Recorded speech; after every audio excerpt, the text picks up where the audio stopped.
We seen a bunch of smoke underneath the bridge, and I pulled down onto the road and I seen a car or a lady running up to the car. That One person is killed on Interstate 80 just west of Lincoln tonight.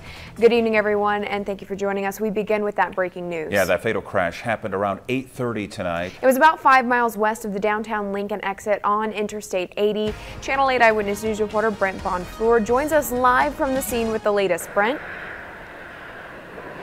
Rod, Megan, I'm here on the scene where the crash happened.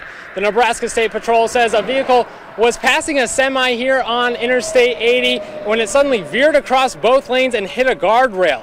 It then rolled several times. I'm told 3 people were inside the vehicle. The driver, who was not wearing a seatbelt, was ejected and killed. The other 2 people, were told, were using their seatbelts and are being treated for minor injuries. I just talked to officials a few minutes ago, as well as a man who was driving by and was the first on the scene.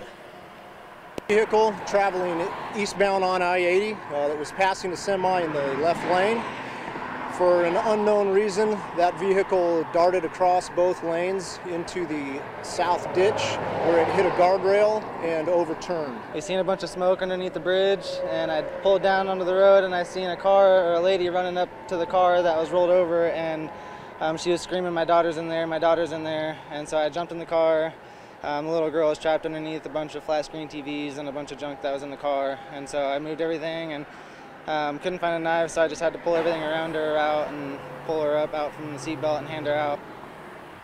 NSP says they don't know why the car went across the lanes or why it rolled. They're still investigating that, and we are just being told now the victim's name. She's being identified by the State Patrol as 57-year-old LaDonna Schmidt of North Platte. Again, the other 2 people are being treated right now for minor injuries. That includes that young girl. When more information about what caused the accident is released, of course, we will bring it to you. For now, Rod, Megan, back to you. Again, Brent Bonfour live on the scene for us tonight. Thank you, Brent.